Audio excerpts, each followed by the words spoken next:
जैसा आपको जानकारी दी थी कि 1 अप्रैल से हमने एक नई स्कीम शुरू की थी। ऐसे गरीब परिवार बीपीएल जिनकी आय सीमा 1,80,000 रुपये वार्षिक होती है, उसका सदस्य यदि उसकी आयु 6 वर्ष से ऊपर है और 60 साल से तक है, तो ऐसे उनको परिवार को सांत्वना देने की दृष्टि से कुछ राशि की हमने घोषणा की थी कि उसको कंपनसेशन हम देंगे।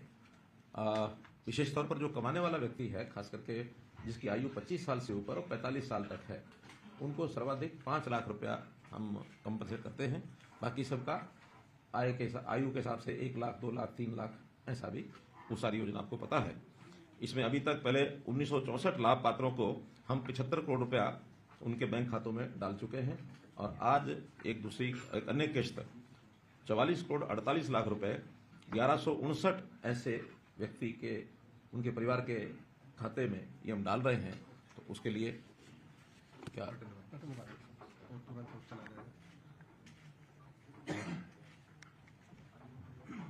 ऑन करोगे?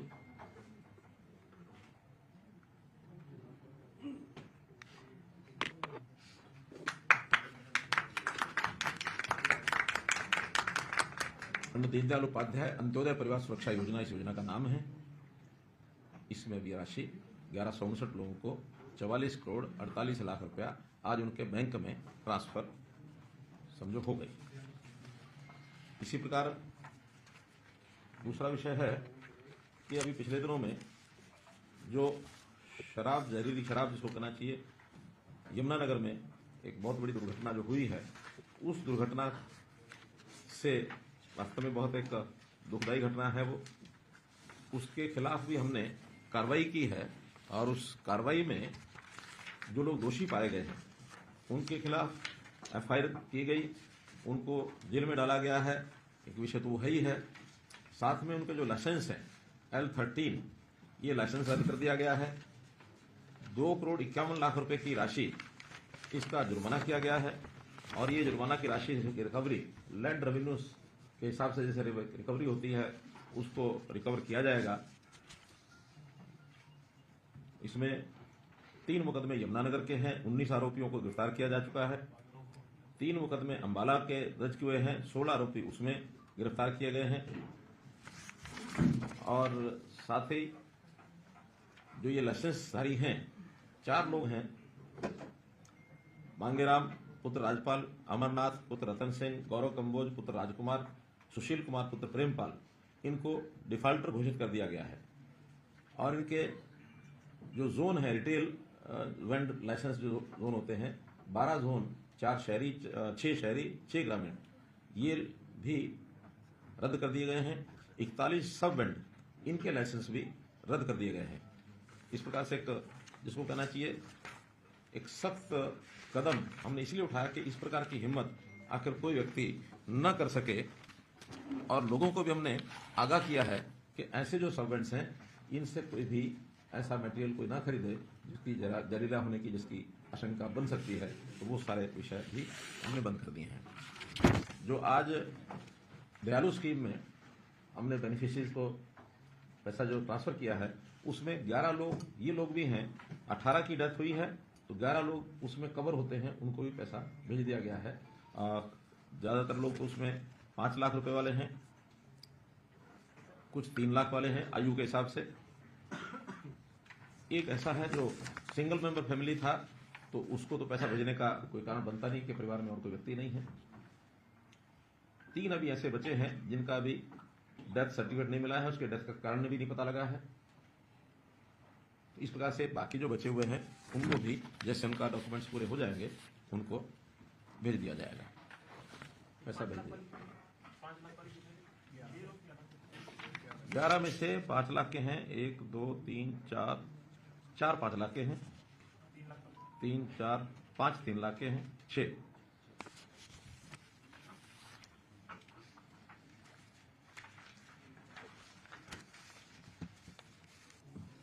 एक विषय सफाई कर्मचारियों का। सफाई कर्मचारी हमने उनके मानधन तो पीछे बढ़ाई हैं।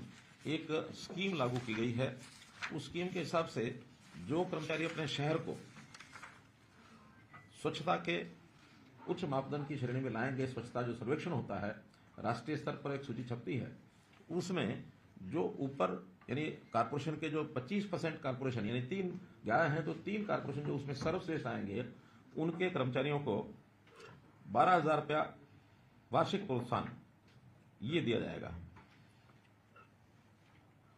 और ये कुल मिला के सभी नगर निगम, नगर पालिका, नगर जो हमारे परिषद सबके 25% जो ऊपर वाले होंगे उनके कर्मचारियों को 12,000 रुपये दिया जाएगा।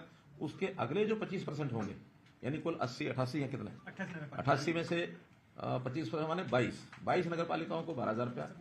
अगली 22 जो नगर पालिकाएं होंगी वो अलग अलग श्रेणी के हिसाब से जैसा भी योजना होगी तो उसके हिसाब से उनको 9,000 रुपया वार्षिक प्रोत्साहन ये दिया जाएगा। और कुल मिलाकर इसमें 4 किस्तों में देंगे हर 3 महीने के बाद, ताकि उनको उसका लाभ लगातार मिलता रहे। ऐसे ये कर्मचारी चाहे नियमित हों, चाहे पालिका के जो रोल कर्मचारी हैं, आउटसोर्सिंग है, जितने भी नगर पालिकाओं में लोग होंगे उनको सबको, उनके जो कर्मचारी हैं आउटसोर्सिंग एजेंसी के जो कर्मचारी हैं उन सबको ही मिलेगा। लगभग 20 करोड़ रुपया वर्ष का इसमें जो है अतिरिक्त इन कर्मचारियों को हिस्से में जाएगा। ये जो सर्वेक्षण इस बार आएगा उसके बाद उनको अगले साल में 4 किस्तों में दिया जाएगा। यानी जिस वर्ष का सर्वेक्षण होगा ये पैसा उसके अगले साल में 4 किस्तों में दिया जाएगा। इस साल का सर्वेक्षण अब कब आने वाला है? सर अभी इस समय सर लोगों से फीडबैक ले रहे हैं तो उसका रिजल्ट आ जाएगा फरवरी में, यानी अगला साल जो 24-25 है उसमें ये पैसा उनको मिलेगा। इस साल के लिए नहीं, इस साल के सर्वेक्षण के रिपोर्ट के हिसाब से मिलेगा। अगले साल में अगले साल के लिए ही होगा, अगले साल और अच्छी सफाई करें। कोई ऐसा एरियर नहीं है, ये उनका एक पारितोषिक है। इस साल अच्छा काम करो, अगले साल पारितोषिक पाओ, फिर अगले साल जो अच्छे आएंगे उससे अगले साल उनको पैसा मिलेगा।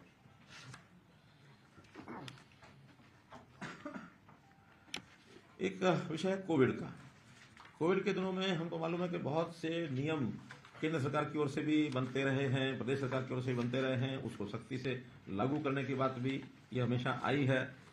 तो उस समय जो लोग डिफॉल्टर थे, ऐसे डिफॉल्टर लोगों के खिलाफ कार्रवाई भी होती थी, FIR भी रजिस्टर होती थी। अब चूंकि वो एक विषय ऐसा था उसके बारे में उस समय तो पता नहीं था ये कोविड किस तरफ जाएगा और कब ये समाप्त होगा। अब प्रभु कृपा से सबके पितरों से कोविड समाप्त हुआ है, तो हमने निर्णय लिया है कि उस समय के जो FIRs हैं 8,275 FIRs हैं उस कार्यकाल की, हम इसकी प्रोसेस वापस लेने की ये चालू करेंगे, क्योंकि इसमें कोर्ट की भी थोड़ी दखलंदाजी होगी। कोर्ट से इन सबको वापस कर 82-75 तो 82-75 ये हैं। और इसमें भी अगर संख्या के हिसाब से जो बड़े जिले हैं, बड़े जो जिले हैं उसमें गुरुग्राम है 1030, झज्जर 814, फरीदाबाद 765, करनाल 545, रोहतक 646। और जो लोग उस समय अरेस्ट हुए थे, बाद में उनकी सबकी जमानत हो गई है, वो अरेस्ट हुए थे 14,127 लोग। हाँ, तो एक प्रकार से इतने लोगों से को ये राहत मिल जाएगी, जिसमें अंडर इन्वेस्टिगेशन भी है, ट्रायल भी है, कुछ तो उसमें बल्कि कन्विक्टेड भी हैं, छोटी मोटी सजा हुई होगी उनको, हाँ, या जुर्माने हो गए होंगे, उन्होंने भर दिया होगा, लेकिन कुल मिलाकर जो बाकी बचे हैं उनको सबको कोर्ट में कह करके इसको वापस लिया जाएगा। किसी ने मास्क नहीं लगाया तो उसका चालान हो गया, किसी ने भीड़ में ही खड़े थे उसका, यानी जितने प्रकार के उस समय नियमावली नई बनी थी वो कोविड से रिलेटेड 144 के वायलेशन। हाँ, तो ऐसे बहुत से नियम उस समय हमें पता है, आज तो नियम याद भी नहीं हमको कि क्या क्या नियम उसे बनाए गए थे। हाँ, तो महामारी का एक अलग से एक इमरजेंसी एक प्रकार से वो थी, तो उस समय लोगों को उसका पालन करना अनिवार्य था। तो उसका पालन जिसने भी नहीं किया, जो भी उसका FIR हो गई, पुलिस के डे चढ़ गया, उसकी FIR हो गई ऐसी। लेकिन वो चूंकि टेम्परेरी फेज था, टेम्परेरी तो हम आज कहते हैं, उस समय तो सबको ये लगता था कि मालूम नहीं क्या होगा। एक ऐसा नहीं, जो हो गया कन्विक्शन हो गई, केसेस वापस हो जाएंगे ताकि आगे वो बंद। हाँ, वो कई कुछ को फाइन हो भी गया, कईयों को तो हाथ फाइन माना 100 रुपया, 200 रुपया, 500 रुपया तो दे दिया, खत्म हुआ। तो जो खत्म हो गया वो उस समय हो गए, लेकिन जो अभी भी चालू हैं उनको सबको वापस दिया जाएगा। एक विषय बहुत महत्वपूर्ण वो ये है कि प्रधानमंत्री जी ने अभी पिछले दिनों में हमको ध्यान होगा कि एक यात्रा ये शुरू करने का कहा है देश भर में, जिसका नाम है विकसित भारत संकल्प यात्रा। देश कैसे विकसित हो अपना, क्योंकि अभी विकासशील देशों की श्रेणी में आता है। आने वाले 25 साल में, यानी जिसको अमृत काल कहा है प्रधानमंत्री जी ने, तो उस अमृत काल के अंतर्गत उसकी 2047 उसकी आउटर लिमिट रखी हुई है। 2047 तक ये देश विकसित देशों की श्रेणी में आ जाए। इसके लिए पूरी तैयारी, एडमिनिस्ट्रेशन की अपनी तैयारी है, जो जगत हमारा वाणिज्य जगत है उनकी अपनी तैयारी है, इंडस्ट्री जगत है उसकी अपनी तैयारी है, आम जनता भी उसके लिए तैयार हो। आम जनता को भी उसमें बहुत बड़ा रोल करना पड़ेगा। बहुत से बिहेवियरल चेंजेस ये जनता से अपेक्षित हैं ताकि हम अपने देश को आगे कैसे बढ़ाएं। हर व्यक्ति देश के साथ जुड़े, इंडिया फर्स्ट इस नाम से उसके मन में एक भाव जागे। तो जनता के अंदर बहुत बड़ा अभियान लेने की योजना केंद्र सरकार ने, प्रधानमंत्री जी ने बनाई, हमारे पास भेजी है। उसमें गांव-गांव में रथ यात्रा ये जाएगी। जहां रथ पहुंचेगा वहां विभिन्न प्रकार के कार्यक्रम होंगे, साथ ही एजुकेशनल इंस्टीट्यूशन में भी कार्यक्रम होंगे। जो लोग ऐसे हैं, बुद्धिजीवी लोग जिनको कहते हैं इंटेलिजेंसिया, उनके सेमिनार होंगे ताकि एक वातावरण ऐसा बन सके कि हमको अपने देश को आगे बढ़ाना है तो जनता उसमें सहभागी बने। आदिवासी क्षेत्र में तो ये यात्राएं 15 नवंबर से शुरू हो चुकी हैं, लेकिन बाकी देश में खास करके जो चुनाव के राज्य हैं या फिर चुनाव के राज्यों के आसपास वाले चुनाव जो राज्य जिन्होंने इसमें भागीदारी अपनी की है, हरियाणा जिसमें आता है, तो ऐसे राज्यों को अपनी जैसे चुनाव खत्म हो रहा है, 3 को रिजल्ट आ जाएंगे और आचार संहिता खत्म होने के बाद उनको अपना शुरू करना है। इसकी तैयारी आज से हमने शुरू की है। आज जैसे आप लोगों को बता रहे हैं ऐसे ही इसको जनता भी करेगी, एनजीओज भी करेंगे, एजुकेशन इश्यूज भी करेंगे, सरकारें भी करेंगी, हर विभाग इसमें लगेगा। जो जिसकी उपलब्धि है वो सब उपलब्धियां और उसमें जनता को बताई जाएंगी और जनता के लिए जो हमारी योजनाएं हैं उसमें बचे हुए जो काम हैं उन कामों के नाते भी उनको सुविधाएं वहां और दी जाएंगी।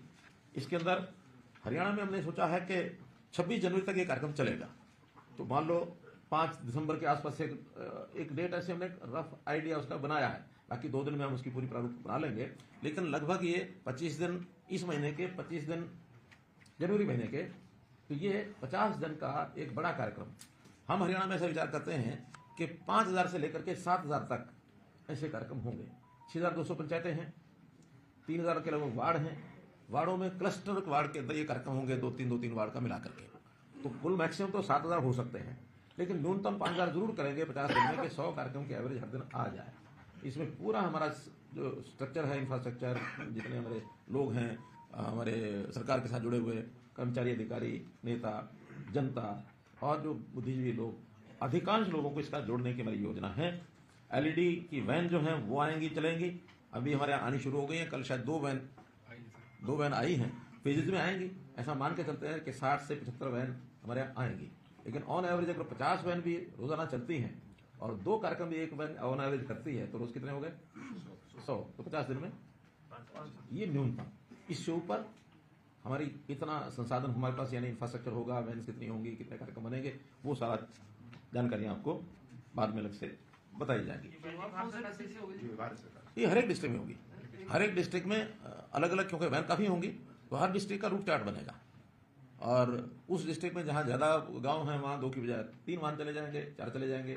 कम है वहां 1 वाहन से भी करेंगे। हमारा पंचकुला जिला, दादरी जिला छोटे जिले हैं, 1 वाहन से भी वो हो सकेगा। लेकिन वो उस जिले में ही सारी डीसीज, ईडीसीज, हाँ, ये सब प्लानिंग में शामिल रहेंगे। नोडल अधिकारी हमारे डीसीज और एडीसीज होंगे। कुल देश भर में 2,07,000 ग्राम पंचायतें और 3,800 शहरी इकाइयां हैं। सब जगह कार्यक्रम होंगे। हरियाणा में जैसे उसका 6,222 और 88 नगर निकाय, ये हमारे सब स्थान हैं।